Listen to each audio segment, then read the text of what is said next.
realizando con el resto del grupo de residentes de medicina interna de la Universidad Nacional.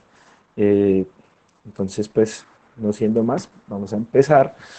Nefropatía asociada a contraste, fake news, es el título de la presentación del día de hoy. Vamos a hablar de unos casos clínicos. El caso clínico número uno es una consulta externa, un señor de 64 años, natural y procedente de Bogotá, desempleado en el contexto del COVID, eh, que viene porque le encontraron algo raro en el pulmón, remitido por medicina general, aparentemente por una elevación del hemidiafragma derecho, antecedentes, señor, una enfermedad coronaria, le colocaron dos stents, una cardiopatía isquémica con una fracción de eyección conservada, hipertensión arterial, sajos y enfermedad renal crónica estadio 3. Medicamentos está con losartán, metoprolol succinato, azaclopi y atorvastatina. Y tóxicos es exfumador con un IPA de 20 paquetes año por 20 años hasta hace 10 años. Paciente realmente en su examen físico normal, único acantosis nigricans en el cuello sin ningún otro hallazgo. Los paraclínicos, un hemograma con unos leucos de 7.000, neutrófilos de 5.000, linfos de 1.500, una hemoglobina de 12, hematocrito de 36, plaquetas en 300.000, creatinina en 2, un BUN de 18, que pues es compatible con su antecedente de enfermedad renal crónica estadio 3. El MDR le da aproximadamente 40, entonces pues entraría en esta categoría. Esta es la imagen, una placa de tórax posterior anterior. Primero vamos a verla. Posterior anterior vemos una opacidad basal. Aquí, vamos aquí, esto. Basal derecha, que hace signo de la silueta con el corazón. Podemos pensar que probablemente se den en relación con una alteración a nivel del lóbulo medio. Y en la lateral podemos observar que el hemidiafragma derecho, que generalmente se debe ver completamente hasta el final, en la parte anterior no se ve completamente bien. Entonces nos hace pensar que pues en la región anterior hay algo en el lóbulo medio y pues la idea sería realizarle un TAC de tórax contrastado, pensando en que pueda tener algo a nivel de mediastino, que esté haciendo obstrucción o algo por el estilo. Entonces ahí empezamos a pensar, ¿el riñón qué? ¿Qué hacer? Líquidos endovenosos, acetilcisteína, solución bicarbonatada, bicarbonato de sodio. Entonces vamos a empezar a hablar un poco del tema, la nefropatía asociada a contraste o inducida por contraste. Esa es una pregunta importante. Digamos que el riñón triste puede estar triste, sí, por el contraste, puede estar con lesión por hipovolemia, por hipotensión, por choque, por nefrotóxicos, por una obstrucción. ¿Mm? Entonces, de 10 años para acá ha habido múltiples estudios que han demostrado que no solo el contraste es la causa de la lesión renal de un paciente al cual se le aplica el contraste posterior 48-72 horas, la elevación de la creatinina no es solamente secundaria a la aplicación del contraste, existen otros factores como son los que acabamos de describir, y por eso hoy en día se habla de nefropatía asociada a contraste y no inducida por contraste, es algo que tenemos que tener en cuenta. Nefropatía asociada a contraste. Esta es una foto de la fisiopatología, es bastante interesante.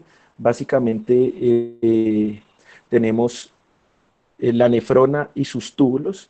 Digamos que lo que principalmente se puede afectar o son los túbulos o son los vasos, ¿sí? Entonces, a nivel de los túbulos, como podemos ver, hay, por efecto nefrotóxico del mismo contraste, hay un cambio en la polaridad de las células, ¿sí? Acá podemos ver que la sodio-potasio ATPasa generalmente está en el lado basal y no en el lado luminal, y con la administración de contraste hay un cambio en la polaridad y la sodio-potasio ATPasa está más en lumen. ¿Sí? Eso hace que haya un aumento de la secreción de sodio a nivel tubular. Y eso va a generar una vasoconstricción renal, ¿sí? La vasoconstricción renal genera aumento de la renin-angiotensina-aldosterona y disminución de todos los mediadores vasodilatadores. Todo esto pues lleva a una isquemia del riñón y adicionalmente, pues como hay un cambio en la polaridad y además hay un aumento en la viscosidad tubular del fluido, se pueden presentar obstrucciones del túbulo y generar daño tubular. ¿Mm? Lo que en últimas va a generar una alteración de la función renal, ¿sí? Y cuando hablamos también del aumento de la viscosidad a nivel de los vasos, se puede hablar de que hay alguna alteración trombótica microvascular y esto pues puede llevar a una eh, prolongación de isquemia y un daño de la función renal. Esto es pues la descripción hipotética de lo que se cree que pasa con el contraste en la nefropatía asociada por contraste. ¿Mm? Entonces, ¿en qué escenario estamos? Es importante definir en este paciente, ¿sí? Digamos que existen estos tres tipos de contraste, los de alta osmolaridad, baja osmolaridad e isosmolares.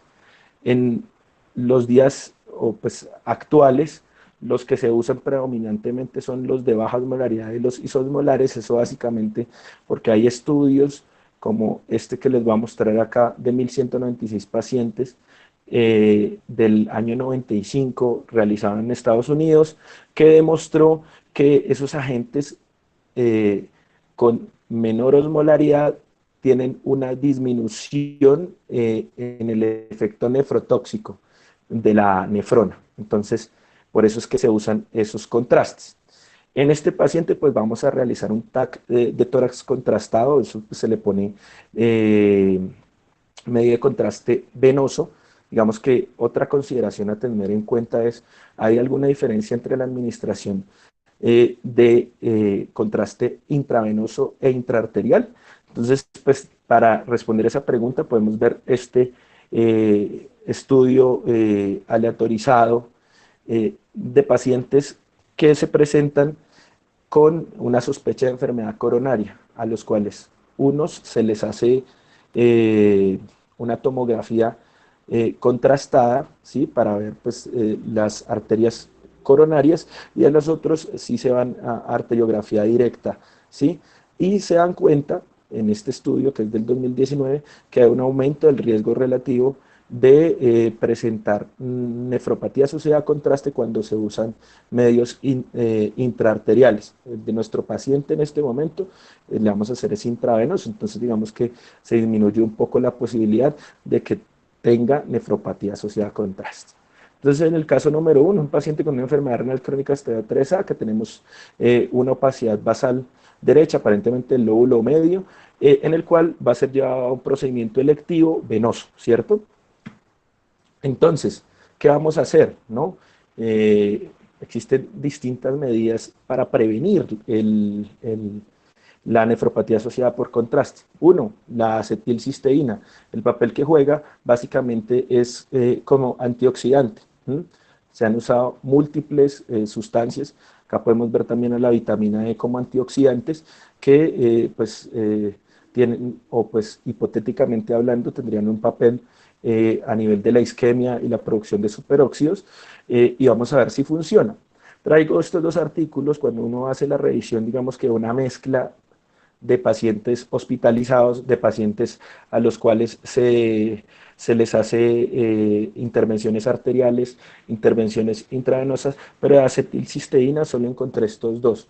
Uno que es del año 2000, en el cual comparaban la administración de acetilcisteína oral asociada a solución salina versus solo solución salina en pacientes más, que iban a ser llevados a procedimientos con contraste intravenoso, ¿sí? Este estudio, apenas 80 pacientes, demostró la eficacia para disminuir el riesgo de nefropatía asociada a contraste en estos pacientes. ¿Sí? Y este estudio austriaco del 2012, que es un poco más pequeño, de hecho son apenas 30 pacientes, tiene 3 brazos, uno para vitamina D, otro para N-acetilcisteína y otro que recibe solución salina al 0,45%. y no mostró ninguna diferencia en usar ninguno de esos pues, ob- eh, medicamentos ni de solución ni de líquidos. Cuando usamos líquidos endovenosos o bicarbonato de sodio, pues digamos que hay también algunos estudios. Estos dos estudios son liderados por la doctora Judith Koyman, que es holandesa, digamos que tiene bastantes estudios relacionados con el tema. En el primero compara la administración de bicarbonato de sodio versus la hidratación con solución salina, ¿sí? Son aproximadamente unos 500 pacientes, en pacientes que van a ser llevados a tomografía con contraste intravenoso que tienen enfermedad renal crónica estadio 3, ¿sí? Eh, y ven que no hay diferencia significativa entre la administración de bicarbonato de sodio y solución salina. ¿Mm? Eso es importante. Este estudio es en pacientes hospitalizados y en pacientes ambulatorios, ¿sí? Pero la TAC es electiva, no hay afán, no es urgente, entonces digamos que entraría en el contexto de nuestro paciente. ¿Mm? Pero entonces ellos también dijeron, bueno, ¿y qué pasa si comparamos bicarbonato de sodio con no hidratar? Este es un estudio del 2020, de febrero, que sale en JAMA y demostró en pacientes con enfermedad renal crónica estadio 3 que no hay diferencia entre no prehidratar y usar bicarbonato de sodio en estos pacientes. ¿Mm? Entonces, en el caso número uno, le vamos a poner acetilcisteína, pues es controvertido por los dos estudios que vimos, son los únicos que hay, uno dice que sí, uno dice que no. Entonces, digamos que ahí, digamos que no podríamos tener claridad, ¿cierto? El bicarbonato de sodio, pues digamos que no estaría indicado ni los líquidos endovenosos, por lo que vimos en el último estudio descrito. Vemos un segundo caso clínico, un hombre de 70 años, natural y procedente de Girardot, ocupación pensionado, previamente policía, viene por dolor torácico y disnea, un cuadro clínico de evolución, dolor preurítico, que no mejora y que es constante. ¿Mm? Eh, el señor tiene un CA de próstata, hipertensión arterial, está en manejo con enalapril, eh, hace una semana que salió de una orquidectomía bilateral que le hacen por su CA de próstata, le entregaron una orden para un tratamiento de cáncer que no sabe, no recuerda cuál es y no se lo ha entregado la EPS, fue fumador de 10 paquetes al. Entonces el paciente está tranquilo, tiene algo de dificultad respiratoria leve por taquipnea, los signos vitales algo de taquicardia y taquipnea y desaturado. ¿Sí? Cuello con ingurgitación yugular grado 1, cicatriz de la orquidectomía sin signos inflamatorios locales. Entonces, pues digamos que en este caso lo más probable es un paciente que tiene cáncer, es un paciente que operaron hace 7 días, ¿sí? Que las características clínicas del dolor pues hacen pensar en la posibilidad de un tromboembolismo pulmonar de alta probabilidad. Entonces, TAC de tórax con protocolo para TEP es lo que pensamos en este momento. Entonces, oye, no tan rápido cerebrito, tiene una creatinina en 1.8, BUN en 30 este paciente. Entonces, ahorita, ¿qué hacemos? Si le empeora la función renal con el contraste, si termina en diálisis, hay muchas dudas al respecto. Es un paciente que iría a un angiotac de tórax, pues que la administración nuevamente es venosa y que es no electivo. Entonces, digamos que existen pues diferentes estudios para ver qué sirve, ¿cierto? Entonces, esto es una revisión que hace Annals of Internal Medicine del 2016. Es interesante una revisión y un metaanálisis de los diferentes cosas que tenemos a la mano para poder prevenir la nefropatía por contraste.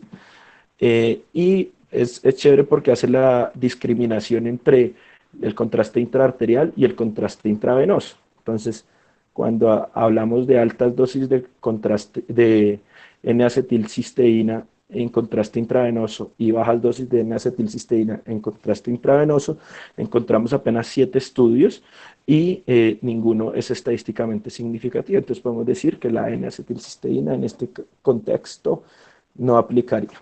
¿Mm?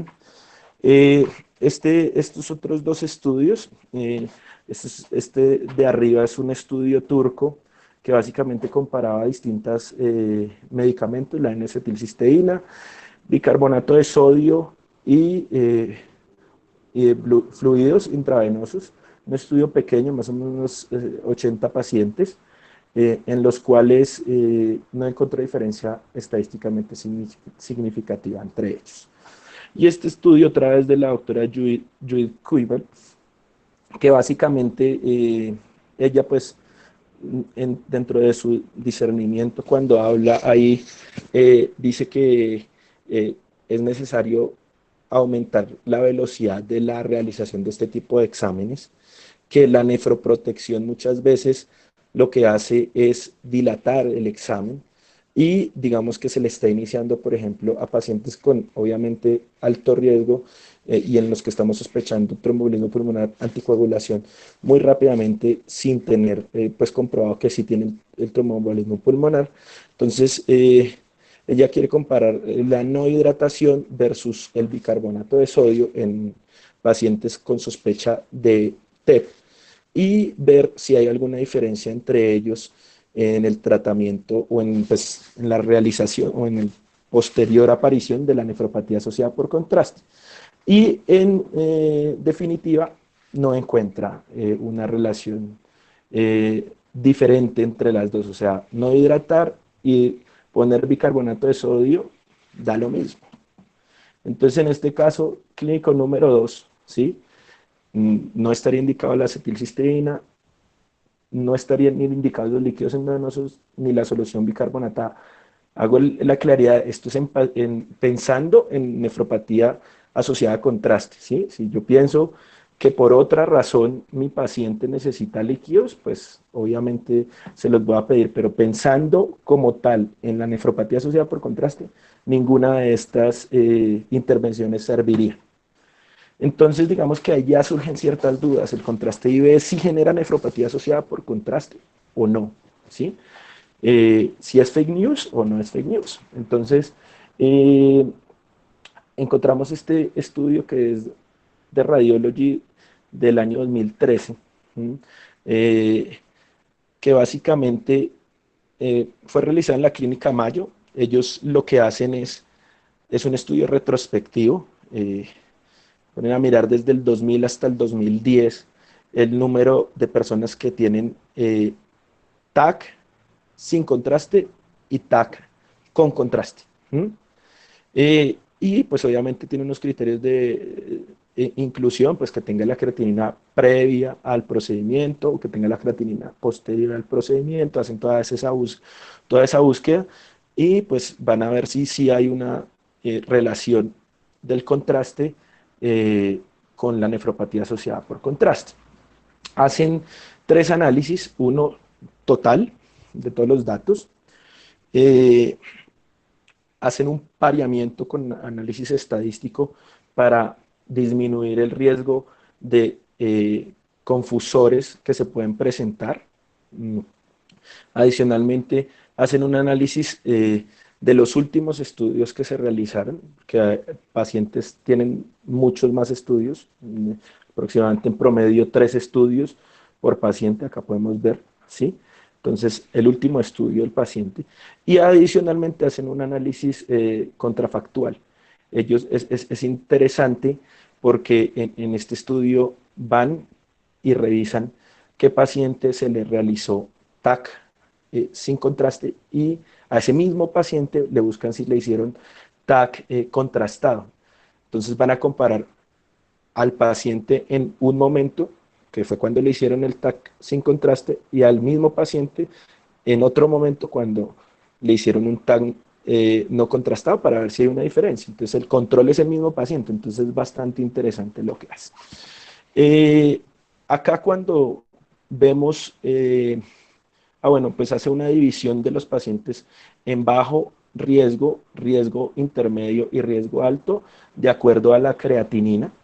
Bajo riesgo en menos de 1.5 miligramos decilitro de creatinina, riesgo intermedio entre 1.5 y 2 miligramos decilitro y riesgo alto más de 2 miligramos por decilitro, ¿sí?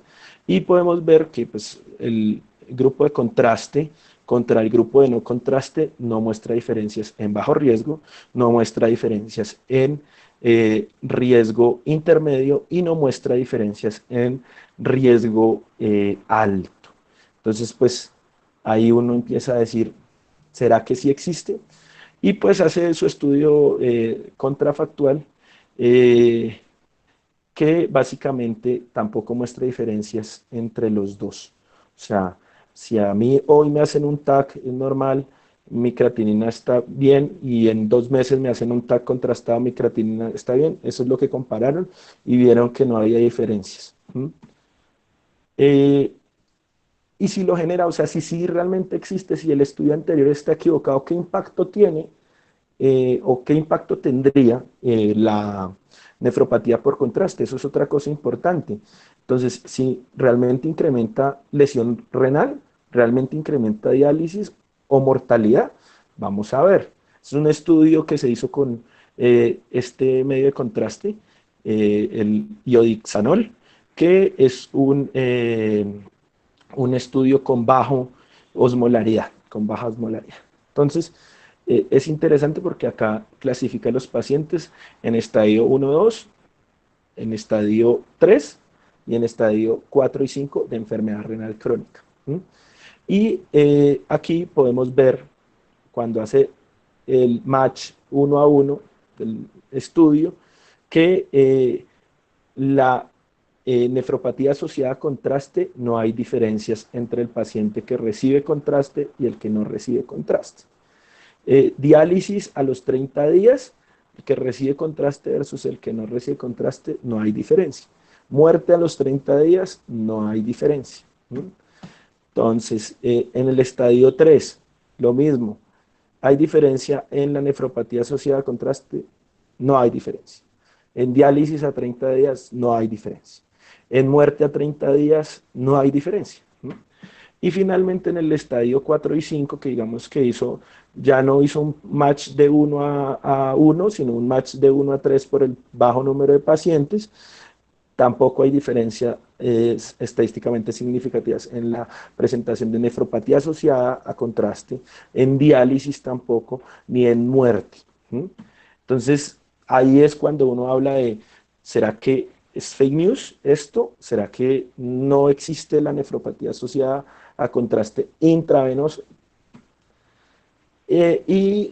Vamos a hablar dos casos rápidos de nefropatía asociada al contraste intraarterial, que vimos que sí tiene un impacto un poco mayor. Vamos a ver. El caso número 3, una mujer de 70 años de edad, natural de Manizales, procedente de Bogotá, pensionada.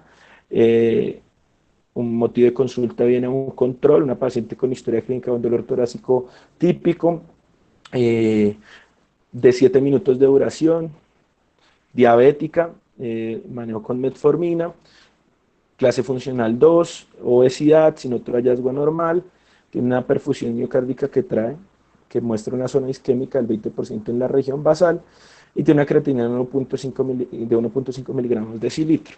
Una paciente que se le va a ser llevada a cateterismo electivo, paciente que tiene, se va a hacer un procedimiento intraarterial y es selectivo, ¿cierto? Entonces, digamos que acá este estudio pues, es relativamente nuevo, es relativamente ya 2 años, 2018, el PRESERVE, que básicamente son aproximadamente 5.000 pacientes, divide los pacientes en 4 grupos, uno al cual se le da bicarbonato de sodio más acetilcisteína, bicarbonato de sodio y placebo, cloruro de sodio y acetilcisteína y cloruro de sodio y placebo, y al final lo que realmente va a comparar el estudio es la acetilcisteína versus el placebo y el bicarbonato de sodio contra la solución salina. Y pues en el outcome primario que básicamente es la unión, pues muerte a 90 días, la nefropatía asociada al contraste, la necesidad de diálisis a 90 días, todo en conjunto, como se vienen haciendo los últimos estudios, no mostró diferencia entre la solución bicarbonatada y el cloruro de sodio, no mostró diferencia entre acetilcisteína y placebo, por lo cual podemos decir que pues, la acetilcisteína, chao, no sirve en este contexto. Y hasta ahora, pues, no hemos comparado ni bicarbonato de sodio ni solución salina contra placebo para ver si sirve o no, pero pues para eso hay otro estudio de Lancet, que es el Amazing, que básicamente es un estudio que compara eso, la profilaxis con líquidos endovenosos previos a la realización de un procedimiento contra la no profilaxis. Y vemos que no hay diferencia. Es un estudio de no inferioridad, tiene que pasar por el cero para que no haya diferencia. Entonces podemos decir que tampoco serviría ninguno de los líquidos, no sería necesario según esto. Entonces, lo que les digo, la acetilcisteína no sirve por el Preserve, y pues el Amazing nos hace pensar que el bicarbonato de sodio y los líquidos endovenosos entramos ahí en duda en estos pacientes. En el caso número 4, y ya último, paciente de 50 años de edad, natural y procedente de Bogotá, vendedor en Corabastos, sometido a consulta a un dolor torácico, aproximadamente 1 hora de evolución consistente en dolor típico, irradiado a hombros, a mandíbula, asociado a disnea y aforesis. Comenta que hace 2 horas se tomó un sildenafil, antecedentes de diabetes, hipertensión, enfermedad renal crónica estadio 3, en tratamiento con insulina, fumador, IPA de 30, y al examen físico un paciente con frecuencia cardíaca de 100, respiratoria de 24, presión arterial de 140/76, saturando 88%, diaforético, ingurgitación yugular grado 1, ruidos respiratorios con estertores en bases, llenado capilar menor a 2 segundos, y neurológico alerta orientado en 3 esferas con piel caliente sin ventanas clínicas de choque. Entonces se le hace el electrocardiograma en los primeros 10 minutos como está indicado, que muestra una elevación del ST en la cara inferior y en la cara anterior, con unas imágenes recíprocas de la cara lateral alta. Podemos ver que hay un infradesnivel. Se hace un diagnóstico de un infarto agudo de miocardio con elevación del ST, pues este paciente la indicación claramente pues es ser llevado a cateterismo cardíaco, ¿cierto? Tiene una creatinina en 2. ¿Qué hacer en estos pacientes? Entonces, este es un artículo de revisión de la clínica intervencionismo cardiológica, básicamente para ver la incidencia en estos pacientes que van a ser, pues, que son llevados a cateterismos de nefropatía asociada a contraste. Vemos que varía desde un 5,2% hasta un 28%, ¿sí? Y la barra verde nos muestra la asociación de esta nefropatía asociada a contraste con diálisis. Entonces vemos que va desde unos valores muy bajos de 0,1% hasta unos valores de 6,1%. Entonces, ahí tenemos como la duda, ¿no? Pero entonces, todo es culpa del contraste, nuevamente nuestro riñón triste. ¿Será que todo es culpa del contraste? ¿O será que el paciente no puede tener hipotensión? ¿O será que el paciente no puede estar cursando un choque cardiogénico? ¿O será que el paciente no tiene nefrotóxicos? ¿Sí? ¿O será que el paciente o esos pacientes no sangraron por la administración de ASA o clopidogrel? ¿O será que el paciente no tiene un síndrome cardiorrenal que le esté causando una elevación de sus azoados? Digamos que es algo a considerar, ¿sí? Existen unos estudios observacionales que muestran que a corto plazo generalmente hay una recuperación hasta el 80% de los pacientes, pero el 20% pueden progresar a su enfermedad renal, puede progresar, pueden tener necesidad de terapia de reemplazo renal, otros eventos cardiovasculares, prolongación de estancia hospitalaria y mortalidad, ¿sí? Y a largo plazo, pues continuar la diálisis, mayor mortalidad a 5 años, pero pues digamos que hay que tener en cuenta que estos estudios son heterogéneos y no tienen comparador. Son estudios que simplemente observaron después de que ocurre la nefropatía asociada a contraste, ¿sí? Entonces no tienen en cuenta el corazoncito, ¿cierto? Entonces no muestran asociación. Hay que ver, la creatinina es un marcador adecuado en estos pacientes. ¿El corazón qué? ¿Qué pasaría si en estos pacientes decimos, no, no le hacemos el cateterismo? ¿Será que se mueren más? Pues sí, se mueren más. Entonces, ahí digamos que hay que poner la balanza. Un término importante acuñado por un cardiólogo en el 2003, el renalismo. Básicamente el término hace referencia a que no se hacen los procedimientos diagnósticos o terapéuticos por el riesgo elevado de tener enfermedad o lesión renal, ¿sí? Un impacto importante. Pero entonces hay que ver la otra cara de la moneda, ¿cierto? Siempre ver, ¿será que si no le hago el TAC contrastado abdomen no me doy cuenta de que tiene una sepsis abdominal y el paciente se me va a morir por la sepsis abdominal? ¿Será que y no le va a operar cirugía? ¿O no me doy cuenta de que tiene un sangrado intraabdominal? ¿Será que en este contexto, por ejemplo, del caso 4, le hago el cateterismo y le mejoro muchas características a corto y largo plazo y además le mejoro mortalidad por el lado cardiovascular? ¿No será mejor eso? Entonces, digamos que es eso a considerar. Finalmente, en el caso 4 digamos que no hay mucha información sobre pacientes que van a ser llevados a procedimientos emergentes urgentes, ¿sí? Esta es, pues, digamos que la tabla de recomendación de la doctora Merán, pues existe una escala de la doctora Merán que desarrolló en el 2004 en Mount Sinai en Nueva York, es una cardióloga y que pues usamos todo el tiempo esa escala. Entonces, ella escribe este artículo de revisión del 2019 del New England, en el cual pues en estos pacientes, por ejemplo, que es de alto riesgo porque tienen una enfermedad renal crónica, las recomendaciones son, como ya dijimos, usar medios de contraste con baja osmolaridad o isosmolares, minimizar el volumen contrastado, digamos que eso se puede hacer. Hoy en día existen alternativas como el IBUS, que pues, es la ultrasonografía a nivel coronario para disminuir la cantidad de contraste que se aplica para hacer un procedimiento, suspender medicamentos nefrotóxicos antes del procedimiento y pues da la recomendación de administrar cloruro de sodio isotónico pues para disminuir también el riesgo pues de la nefropatía asociada a contraste intraarterial, ¿no? Y pues importante realizar un seguimiento de la función renal.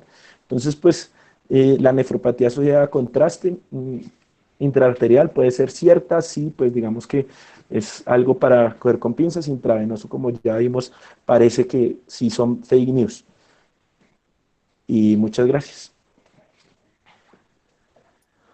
Muchas gracias, Sergio, por esta ilustrativa charla. Contábamos con la presencia de la doctora Caterina Contreras, nefróloga del Hospital Universitario Nacional. Sin embargo, ella tuvo un inconveniente, no pudo continuar, pero nos dejó un comentario muy importante, ilustrativo, que quisiera que Sergio nos diera su opinión.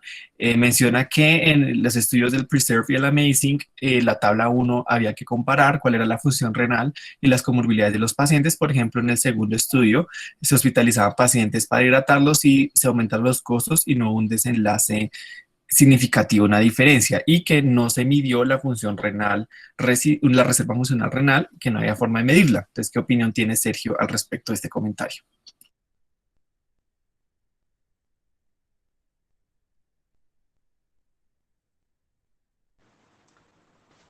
Sí, básicamente, digamos que estos son, pues ustedes pudieron observar estudios que tienen dos formas de ver o dos lados para ver.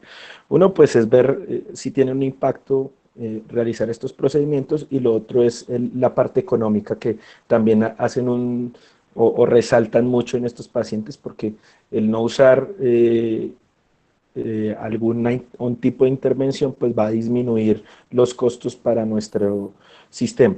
Digamos que hay que nombrar que pues en Colombia no tenemos o no hemos realizado este tipo de estudios, es importante y sería bueno realizarlo para ver si tiene un impacto eh, a nivel costo efectividad, y ya básicamente realmente no tengo ningún comentario adicional. No sé si ustedes o alguien más quiera hacer algún otro comentario, alguna pregunta.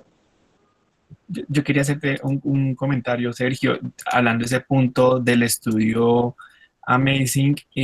Tú mostraste en la tabla justamente los eventos en ese estudio y comparado con otros estudios más viejos, hay una tasa menor de lesión renal asociada a contraste. Creo que en ese estudio encontraron apenas un 2,7%, mientras que los otros estudios más viejos era una frecuencia mayor, y eso tiene que ver con muchos factores, y por eso, digamos, comparar estos estudios es a veces difícil porque primero la definición es heterogénea a través de los estudios. Se intentó estandarizar a partir del 2004 con la definición de la doctora Meran, pero muchos estudios tienen una temporalidad o una elevación tanto absoluta como porcentual diferente, y la lesión renal per se es una enfermedad intrínseca, y la lesión renal asociada a contraste pues hace parte de ese espectro de enfermedad que puede variar desde una elevación asintomática que se encuentra por laboratorio hasta un paciente que está muy complicado con una enfermedad renal aguda que requiere una terapia de reemplazo renal. Y eso es, por ejemplo, lo que se repercute en el Amazing, porque esos son pacientes que eran de bajo riesgo y eso también y no tuvieron el reclutamiento completo, y eso podría explicar también por qué la tasa de eventos fue menor. Y también depende del tipo de intervención, lo que tú mencionabas muy claramente, que no es lo mismo exponer a un paciente a una angiografía que intervenirlo con contraste que hacer otro tipo de estudios contrastados. Eso también difiere un poco de la presentación de la lesión renal, y eso creo que dificulta mucho tratar de estandarizar un protocolo a a los grupos de pacientes hospitalizados, debido a que se presentan con múltiples patologías y diferentes tipos de contraste y volumen y técnicas, y eso haría difícil hacer este abordaje, digamos, de estandarizar un protocolo. El doctor Sergio Velasco tiene una pregunta. Sí, una cosita antes, ya le damos la palabra a Sergio. Digamos que es también, además de lo que usted acaba de decir, Carlos, clarísimo, eh, la definición como tal de nefropatía asociada a contraste ha cambiado, ¿no? Y ha variado, ¿sí? Clásicamente es la elevación o de 0,5 miligramos decilitro entre el 2 a quinto día posterior a la realización y a la administración del contraste, o la elevación del 25%, ¿cierto? Pero digamos que con el advenimiento y la aparición, por ejemplo, de Rifle, Cádigo, Akin, eso pues puede cambiar, y digamos que podemos homogenizar un poco más la definición como nefropatía asociada a contraste. Creo que a futuro casi todos los estudios van a hacerlo con Cádigo, y es algo que pues también nos va a servir para homogenizar un poco los estudios y poder decir y comparar de alguna manera mejor los distintos estudios. Eso básicamente quería decir además. Sergio, ¿qué quiere decir? Eh, Cruz, muy buena presentación. Yo tendría algunas preguntas. La primera que quisiera hacerles, ¿qué opina usted sobre la relación de soluciones cloradas versus soluciones balanceadas como estrategias, entre comillas, de esa posible lesión asociada a contraste, teniendo en cuenta que, por ejemplo, las soluciones cloradas, que aportan una carga de cloro bastante importante al riñón, podrían ser per se una causa de lesión renal?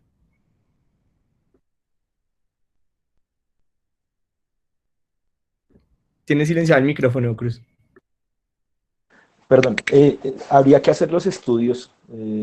Sí, cuando uno revisa con pinzas digamos, se ha visto la relación entre solución salina, sí, por lo del cloro, con aumento y alteración renal. Entonces, pero digamos que no hay estudios claros que nos digan ese y nos comprueben esa hipótesis. ¿Sí?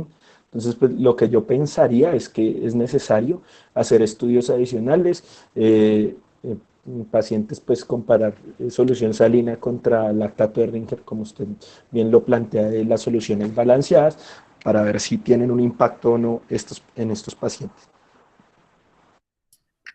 Sergio, la otra pregunta que yo le quería hacer es si usted conoce, o sea, dado que, digamos, no hay estudios muy claros que validen realmente la existencia, como usted menciona, de la lesión asociada a contraste, incluso el metaanálisis de Radiology que fue negativo, si retrasar este tipo de procedimientos necesarios, por ejemplo, una tomografía diagnóstica, etcétera, si ese retraso, usted de pronto conoce algún estudio que aumente la mortalidad o la morbilidad por hospitalización prolongada o algo así, no conocería. No, realmente no conozco estudios. Digamos que eh, cuando uno revisa esos estudios, hacen mucha referencia pues, a la parte de velocidad en la cual se realiza el procedimiento para hacer un diagnóstico rápido y poder darle un tratamiento, pues, comillas, dirigido al paciente, ¿cierto? Eso pues va a reducir tiempo de estancia hospitalaria y complicaciones, porque pues si se reduce el tiempo de estancia hospitalaria se van a reducir complicaciones. Pero como tal mortalidad, no conozco estudios con respecto a lo que usted pregunta. Sí, se ha visto que puede tener un impacto a nivel económico en los países como Holanda y demás. Yo reitero, es importante hacer estudios colombianos pues de eso y hacer pues estudios de la mortalidad para ver si sí hay un impacto eh, en realizar en menor tiempo el examen. Hay dos preguntas en el chat. No sé si los que la formulan quieren hablar o las leemos, como prefieran.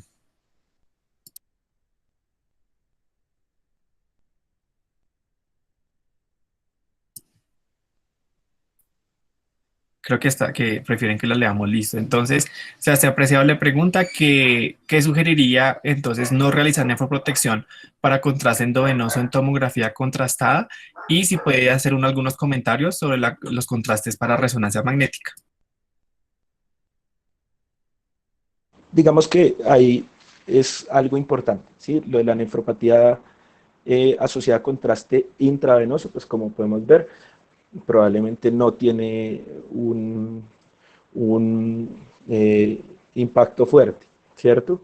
Pero pues digamos que hay que tener ahí, por ejemplo, en la imagen podemos ver que está el riñón, eh, que está siendo afectado por la hipotensión, por los nefrotóxicos, por el síndrome cardiorenal, por sangrado, por sepsis, ¿sí? El doctor Preciado es cirujano, entonces un paciente con sepsis de origen abdominal eh, puede tener una lesión renal aguda secundaria a su sepsis, ¿sí? Entonces, digamos que cada caso en particular tiene que tener pues correlación. Por eso, pues, traté de hacer los 4 casos clínicos que eran diferentes, ¿sí? De pronto, en un paciente que es selectivo, ¿sí? No se beneficiaría de nefroprotección, ¿cierto?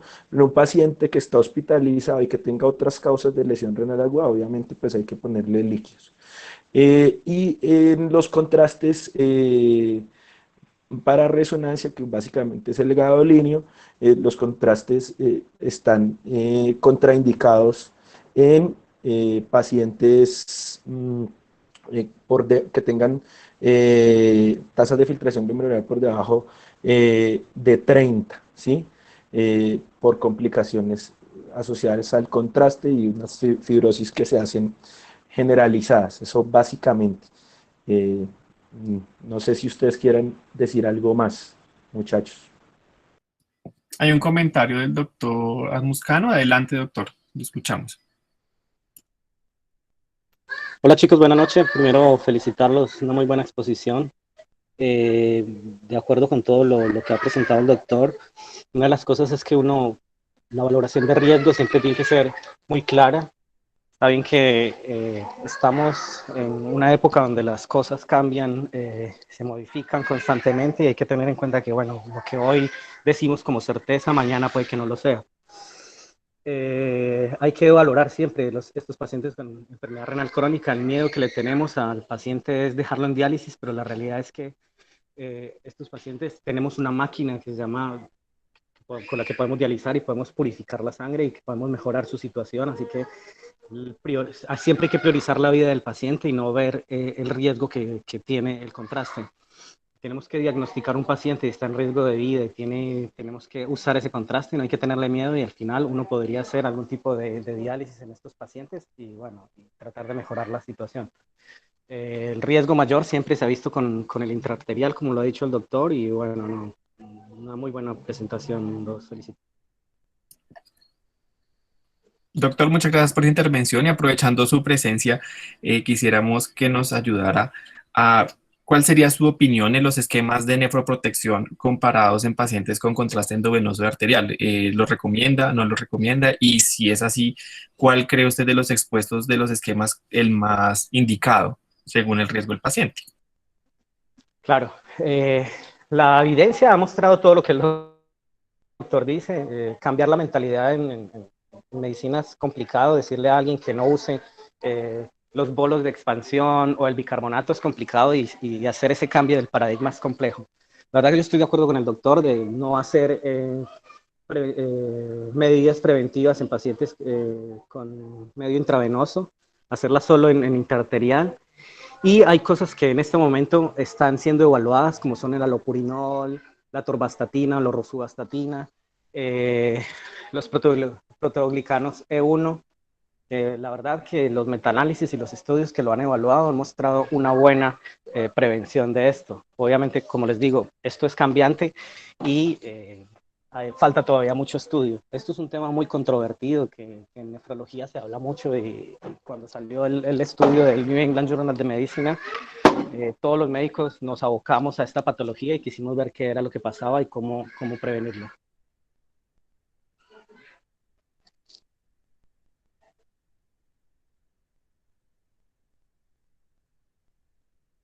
Muchas gracias, doctor.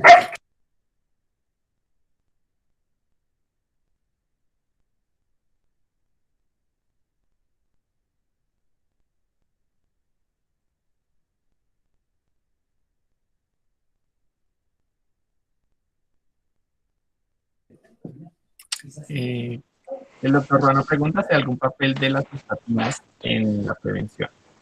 Esto, pues, como dijo el doctor Camus ahorita, allí estudios con rosuvastatina que han tenido un impacto a nivel de la nefropatía asociada con contraste. Como ya dijimos previamente y durante la charla, la principal búsqueda es que haya un impacto a nivel intraarterial, ¿sí? Intravenoso, pues digamos que aparentemente no existe, pues, es fake news.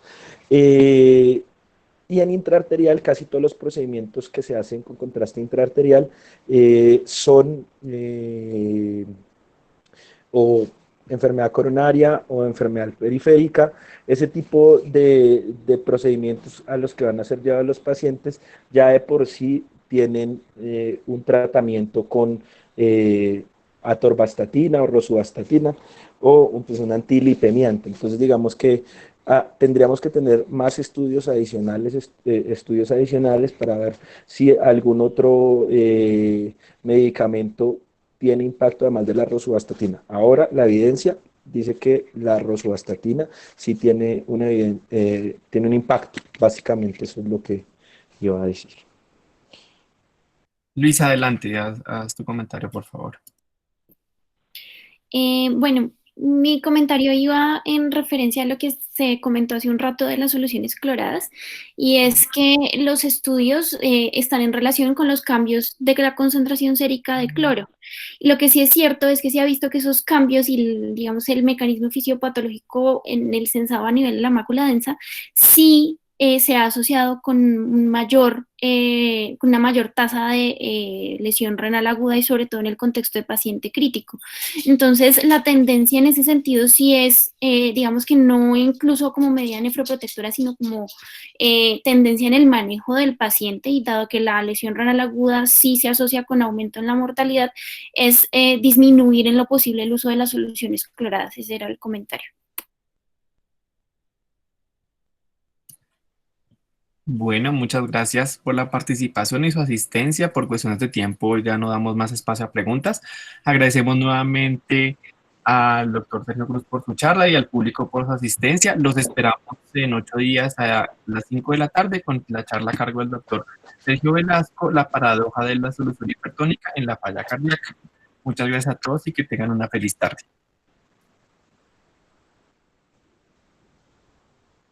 Gracias, hasta luego.